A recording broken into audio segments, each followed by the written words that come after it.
malnourished, and there's not much that we can do except for trying to get him good fluids with nutrients today. And then besides taking him and dropping him off at an orphanage, because clearly the mother doesn't want him, his name is Moses, and we're actually right next to the Nile River. So. Oh, I taught the kids how to do this.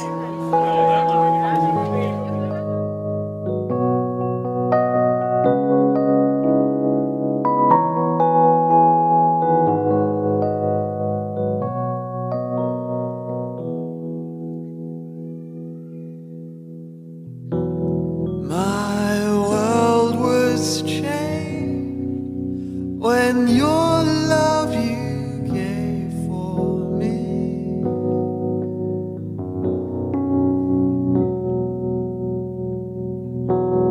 My purpose found, and all that you want for me.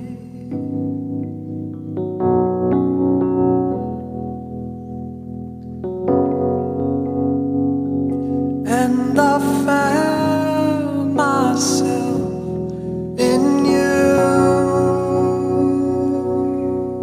Lord.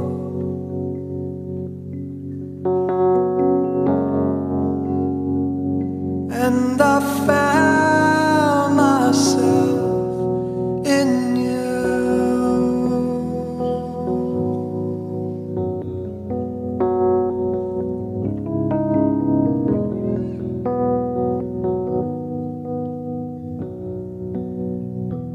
Sing along if you want. Amazing love, now what else shall I need? We just found a baby that was left by his mother. His name is Moses. And the only reason we knew that he was left is because some of the mothers that were around told us. And none of them tended to him, none of them picked him up. One of our fellow team members found him, Carissa found him, and the bus actually almost hit him because nobody knew he was there. And it's just so sad to see these children. This is my second trip to Uganda, and I've seen a lot, but I've never seen any child that malnourished in the whole time that I've been here. So it's just very sad, very sad. The only things that we can do for him is to get him to a hospital, get him on an IV, and possibly find an orphanage that'll take him. But it's really hard not to take him home with you. Jesus,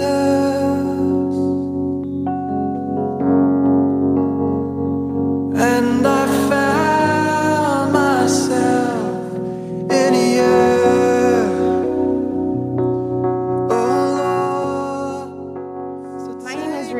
I came to Uganda for the first time in 2007 when I was 18 to work at a baby's home.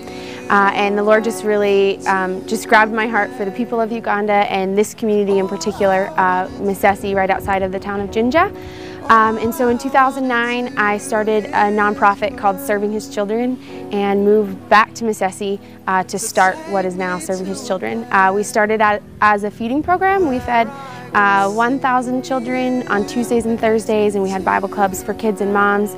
And that was kind of our start, and that really turned into what is today our largest program, which is our Malnutrition Rehabilitation Center, which is mainly what we run out of this compound. Moses was kind of a unique baby for us. I actually was out to dinner with my family, and another missionary in town came up and said that she had heard of a little boy who was left with a team of people from the States that were doing medical clinics, and could we assist them. And so I was waiting for the contact information. I heard that he was at a hospital in Jinja, but I was just waiting to hear back from her. And meanwhile, the next day I got a phone call from the Government Children's Hospital in Jinja town, and they called and said that they had a baby that would really benefit from our program, that was a really desperate situation, and wanted to know if I would come down and look at him.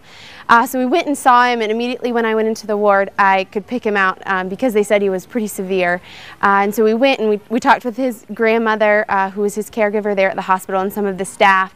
He was severely dehydrated, incredibly wasted. You could tell that he was in pretty rough shape.